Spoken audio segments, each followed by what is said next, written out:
Ese nanone twaje rero iyi ni Satya TV official muri aka kanya turi kumwe nanone na Tuyizere. Ni Tuyizere? Yego. Aha, tubahaye ikaze rero. Tubahaye ikaze iyi ni session yacu ya kabiri ku bantu bakurikiye video y'ubushize twaberetse uburyo umuntu ashobora guhagurukiriza imodoka ahantu hazamuka. Noneho uyu munsi tugiye kugaruka tubereka uburyo ushobora kureba ko imodoka yawe yashyushye, ahantu ushobora kubirebera, ukuntu ushobora kongeramo amazi, ese feri zawe ziramutse zashizemo amavuta, ambrillage se, cyane cyane ku modoka za manuel yewe n'imodoka za automatique.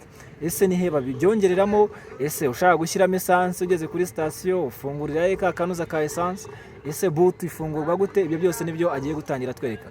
Tuyizere tuguhaye ikaze kuri Satya TV official. Murakoze. Ese ushobora kwibaza ukuntu umuntu ashobora kwiga imodoka igihe kingana n'iminsi 30 ariko akaba atazi aho bafungura essence cyangwa aho bafungurira kapo. Yego. Aho bafungurira kapo y'imodoka. Ese ni naho ngaho. Aho bafungurira kapo y'imodoka ni munsi ya vola mu kaboko k'ibumoso. Hasi. Aha niho afungura kapo. Ubwo gutyo bifunguye. Yego, uvamo ukagenda ugafungura hari. Yego. Nanone aho bafungurira boot. Aho bafungurira boot, ako kantu kaba kegeranye na ka essence, kaba kari mu kaboko k'ibumoso hasi y'intebe aho ba wicaye. Ushobora kwibaza uti se aka essence na ka boot nakahe bitandukaniye? Aka essence naka gatoya, yego yego, aka kanini kakaba aka boot. Ni ukuvuga ngo iyo ufungura urabukurura uzamura. Ugakurura ukazamura. Okay. Aha, reka dukomeze noneho tujye imbere no kuri kapo. Yego. Tugende turebe uburyo ushobora gufungura kapo, turebe yewe n'uburyo bya bintu byose ushobora kubyongera mu modoka. Yes, twakomeje ndagira ngo watwereka noneho uburyo kapo ifungurwa tukageramo n'indani tukareba ibirimo. Ese mwabonye aho nafunguye munsi ya vola akantu kari munsi ya vola ibumoso. Aha, kakantu wazamuye ufungura kapo. Twakabonye. Ufungura kapo y'imodoka. Yego. Iyo umaze kugakurura kuri ukakazamura, aha ngaha uraza haba harimo agakare. Yego. Haba harimo agakare. Agakare kazamura iyi kapo. Kugakoraho ukazamura kapo. Okay, nako ngako ufashe n'intoki. Naka ngako uzamura kapo igahita ifunguka. Yes, nkuko mubibona ubu turi indani muri moteri y'imodoka. Ngira ngo ubu ngubu tugiye gutangira turebere hamwe, ariko muri ihangana ndabona harimo akavumbi kenshi nikabatera ibicurane mu ihangane. Aha. Yes, hanyuma yifunguye kapo. Ako kantu zamuye ugakuye hehe? Akantu gafashe kapo. Kaba kari iruhande rwa kapo, nagateni gafata kapo. Yego. Okay, kaba kari mwaho ngaho hanyuma kakazamura kagahita gatega kapo. Kagatega kapo. Ya, okay. Aha, hanyuma rero tugiye gukomeza n'indani, utwereka ahantu hajya amazi, utwereke ese ni hehe umuntu ashobora kongereramo amavuta ya feri, amavuta ya ambrillage n'ibindi bitandukanye. Mushobora kwibaza utise ahantu hajya amazi mu modoka ni hehe? Ni muri moteri. Ese ni hehe? Ese ubundi moteri ni iyihe ku modoka? Moteri ni iyi ngiyi. Okay, iyo ni moteri. Iyi niyo moteri. Reka wenda ibyo tuzabigarukeho ubutaha, tugende tubereka pariti zimwe na zimwe z'imodoka, tubereke moteri, tubereke radiateri, tubona basobanurira akamaro kabyo. Siko bimeze? Reka tubanze turebe hano uyu munsi biriya bijyanye n'amavuta bijyanye n'amazi. Twagireka duhere ku mazi.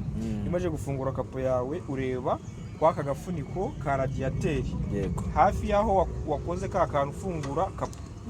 Ubu muri make iyi niyo radiateri. Iyi ngiyi ni ijyamo amazi ahoza moteri. Akantu uragafungura ugakaraga ujyana iburyo. Iyo umaze kugafungura, ubwo ni ibumoso aho ngaho. Ni ibumoso.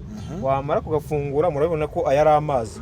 Okay. Murabona ko amazi arimo. Rwose ukozemo amazi arimo. Okay. Yes. Aho niho barebera yuko ni ukuvuga ngo atarimo aho hejuru ntago waba uyabona. Urumva muri makeya nta mazi y'imodoka yabifite. Aha niho bongerera amazi. Hanyuma kano kagozi kakaza kuri kano kajerekani. Je naza nkikiriramo hano. Iyi ngiyi ni turu ya moteri. Ayavuye muri moteri acamo akajerekani kuko abashyushye. Okay. Aha, twagiye rero. Ikindi gikurikiyeho ushobora kwibaza se amazi ya sigarase ajya he? Ajya muri radiateri, ajya muri turu ya moteri. Sigarase ubwo ni twa tuntu duhanagura ikirahure. Yego. Aha. Amazi ya sigarase aba hafi ya batiri. Yego. Aya niyo mazi ya sigarase. Niho bayongera. Ya mazi nyine bavuga ngo tera amazi. Tera amazi. Aha ngaha aya niyo mazi ya sigarase ahanagura ikirahure cy'imodoka. Yego. Hanyuma tugeze kuri feri, tugeze no ku mavuta ya ambriyage. Ushobora kwibaza ati amavuta ya feri aba he? Amavuta ya feri aba hano. Okay. Amavuta ya feri aba hano. Ayo niyo mavuta ya feri. Yego. Okay. Aya ambriyage aba hino y'amavuta ya feri. Yego. Aba afite umwihariko, ni akantu gato cyane muri kubona aha ngaha. Aka ngaka niko kajyamo amavuta ya ambriyage. Okay. Wenda icyo nakunganiraho nuko hari igihe usanga ambriyage na fure zisangira amavuta, ugasanga zifite icyo bita metre cylindre kimwe. Yego. Izi nuze zo hejuru zitwa metre cylindre. Icyo gihe hari igihe usanga bisangiye amavuta aramwe ariko agakora akazi gatandukanye, akaba yakoresha ambriyage ndetse agakoresha na fure. Twagiye kuri vola. Ushobora kwibaza hari igihe ujya mu kumva ngo direction ngo yabaye igiti, ngo vola ngo yabaye igiti. Aha niho bongereramo amavuta. Yego, aha ngaha niho bongereramo amavuta. Murabona ko binanditseho abantu muzi gusoma, hano handitseho power steering fluid. Aha niho bongereramo amavuta, naho ngira ngo nanjye napfundura. Aha ngaha niho bongereramo amavuta ya vola, atuma vola ikata neza itaba igiti, ntigagare. Ubwo ku banyeshuri nazajya yumva vola yagagaye cyangwa undi muntu ajya amenya ngo amavuta ntayarimo yashizemo, ubwo ni hydraulique. Yego. Nta kindi twareba? Ikindi ndumva nta kindi. Oya, ikindi uburyo bapima amavuta ya moteri. Amavuta ya moteri ko ashaje, ndagira ngo uhagarare hariya naho utwereke, hanyuma tutabyibagirwa ntitukadusobe kuko nabyo biba bikenewe. Kuko ntabwo watwara imodoka utazi ko ijyamo amavuta. Ushobora kwibaza ati amavuta ya moteri ajya he? Yego. Hano hari akantu gapima amavuta ya moteri. Aka kantu uragakata, warangiza ukazamura. Aka kantu kaba kagiye kakagera muri moteri, niko gapima yuko amavuta muri moteri arimo. Muri kubibona yuko amavuta kwa aka kantu ariho. Ubu ni ikigaragaza yuko muri moteri hagize ute harimo amavuta. Iyo ushaka gusuzuma yuko amavuta yashaje cyangwa hari ikindi kibazo yaba afite, urabireba nawe kuko amavuta wayashyizemo asa neza, ukaza gukuramo ugasanga amavuta asa nabi, yahinduye ibara, asa umukara. Bivuze yuko ayo mavuta abashaje. Yego. Kandi nanone ushobora kugahanagura, wamara kugahanagura ugahanaguza intoki, ushobora guhanaguza agasume cyangwa ikindi kintu. Yego. Warangiza ukagasubizamo, wamara kugasubizamo urazamura ukarebaho amavuta ageze. Ugira ngo muri kubibona yuko amavuta ari muri furu. Amavuta byanditseho. Yego. Urabona ko hari inyuguti ya F. Ubwo bigaragaza yuko amavuta mu modoka agize ute arimo. Yes, reka tubashimire cyane rero. Iyi ni Satya TV official. Niba utarakanda subscribe, kana subscribe, like, share, usigaye igitekerezo cyawe. Turabakunda cyane rero, amasomo yacu ahoraho kandi n'ukuri kw'Imana.